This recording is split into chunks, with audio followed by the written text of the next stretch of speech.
बच्चों चलते हैं मेंटल मैथ कक्षा 9 के अगले प्रश्न पर। प्रश्न नंबर 11 हम करने वाले हैं। मैं हूं हरी सर और आप देख रहे हैं मेरा YouTube channel maths with Hari sir, special Hindi medium के बच्चों के लिए।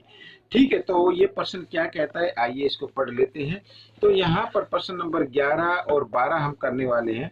देखो लिखा, दो त्रिभुज एबीसी और त्रिभुज पीबीसी एक ही आधार बीसी पर स्थित है। यदि एरिया एबीसी बराबर 49 सेंटीमीटर वर्ग तथा एरिया पीबीसी 49 सेंटीमीटर वर्ग, तो उनकी शीर्ष लंबों की में क्या अनुपात होगा। तो बच्चों देखो, अगर आपको ज्यादा से ज्यादा प्रैक्टिस की हुई है आपने, तो इसका जो शीर्ष लंब होंगे उसका अनुपात एक ही होगा। अब वो कैसे होगा, अब बच्चों मैं आपको बताता हूँ।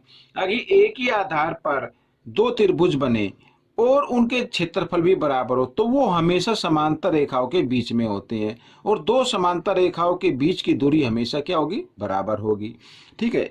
अब प्रश्न नंबर 12, अब एडी एबीसी की माध्यिका है। यदि एबीडी का क्षेत्रफल 13.5 सेंटीमीटर वर्ग है तो एबीसी का ज्ञात करना है। अब बच्चों आपको मालूम होना चाहिए, त्रिभुज में माध्यिका जो होती है उस त्रिभुज को दो बराबर त्रिभुज के क्षेत्रफलों में विभाजित कर देती है। ठीक है, दो बराबर त्रिभुज होते हैं जिनका क्षेत्रफल क्या होता है, बराबर होता है। ये आपको पता होना चाहिए। तो एक बार फिर बताता हूं कि त्रिभुज की जो माध्यिका होती है दो समान क्षेत्रफल के त्रिभुजों में विभाजित कर देती है। ठीक है, तो आइए करना शुरू करते हैं। तो यहाँ पर बच्चों ये भी मैंने पहले से लिख के रखा हुआ है। आइए देखो, मैं इसको बताता हूँ थोड़ा सा हल करके।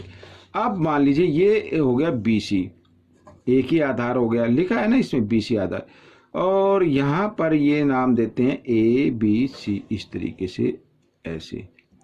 और एक हो गया पीबीसी, तो इसको नाम दे देते हैं पीबीसी ऐसे। तो ये ए बी सी और ये पीबीसी एक ही आधार पर बने और जिनके क्षेत्रफल बराबर है, तो वो हमेशा दो समांतर रेखाओं के बीच में बनेंगे। तो इनका जो ये बीच की समांतर रेखाओं के बीच की जो दूरी होगी, इधर हो, तो वो क्या होती है, बराबर ही होती है। ठीक है, तो अब करना कैसे है, आपको तो मेंटल मैथ में आए तो टिक मार्क लगा देना है, जिसमें एक ही जैसा अनुपात नजर आए उसमें लगा देना है। अब सोल्व कैसे करना है, आइए मैं आपको बताता हूं। देखो यहाँ पर सबसे पहले इसका ये जो प्रॉपर्टी है उसको लिख लेते हैं। त्रिभुज ए बी सी तथा त्रिभुज पी बी सी एक ही आधार बीसी व बीसी पर इस प्रकार बने हैं, कि उनके क्षेत्रफल बराबर हैं। ठीक है, ये तो वो हमेशा एक ही समांतर रेखाओं के बीच में होंगे, इस तरीके से। ठीक है, तो अब यहां पर अगर ये इनके बीच की दूरी हम h मान लेते हैं तो ये भी h होगी। अब इनका क्या अनुपात होगा ये हमें बताना है। बिल्कुल आसान है। देखो, जब इनके क्षेत्रफल बराबर हैं तो हम लिख लेते हैं। तो यहाँ पर यानी क्षेत्रफल ए बी सी बराबर क्षेत्रफल पी बी सी। ठीक है, इस तरीके से। अब ए बी सी का क्षेत्रफल क्या होगा, 1/2 आधार गुणा ऊंचाई, यानी बी सी गुणा एच। यही तो होगा ना, आधार तो एक ही है। और यहाँ पर भी होगा 1/2 आधार तो बी सी है और गुणा एच, इस तरीके से ये। अब बच्चों हमें एच ही तो ज्ञात करना है, या ये H1 मान लीजिए, ये H2 मान लीजिए। ठीक है, अब आपको क्या करना है, इस नंबर को आपको इधर लेके आना है। ये 1/2 यहाँ पे BC, और इधर आकर ये भाग में हो जाएगा ऐसे BC, और इधर ये आ गया H2 और H1, यानी है तो एक ही ना। तो अगर इसको काटे तो 1/1 आता है, यानी 1:1 आता है आपका। ठीक है, क्या आएगा 1:1। तो ये आपका उत्तर रहेगा। अब दूसरा जो प्रश्न है यहाँ पर मैं आपको बताता हूँ, ये एक त्रिभुज हो गई ABC, ठीक है, ये ABC हो गई एक त्रिभुज, और ये AD क्या है, एक माध्यिका है, ठीक है, और ABD का क्षेत्रफल, इसका क्षेत्रफल दिया हुआ है और हमें ABC का ज्ञात करना है। देखो यहाँ पर लिख देता हूँ हल, एरिया त्रिभुज ABD बराबर 13.5 सेंटीमीटर वर्ग, ये दिया हुआ है, हमें ABC का ज्ञात करना है। तो त्रिभुज ABC का क्षेत्रफल ये ज्ञात करना है आपको।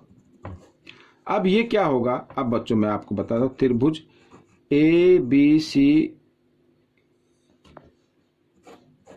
क्षेत्रफल इधर लिख लेते हैं, ये बराबर होगा जो हमारा दिया है क्षेत्रफल त्रिभुज ABD, इसका दुगुना होगा, ठीक है, इसका क्या होगा, दुगुना होगा। अब त्रिभुज ABC, यहाँ पर ये त्रिभुज का साइन, और 2 गुना यहाँ पर 13.5 है, 13.5 को हम 2 बार गुना करते हैं तो आ जाता है 27 सेंटीमीटर वर्ग। अब ये कैसे होगा, अब आप इसकी प्रॉपर्टी यहाँ लिख सकते हैं, ठीक है। त्रिभुज की माध्यिका उस त्रिभुज को 2 समान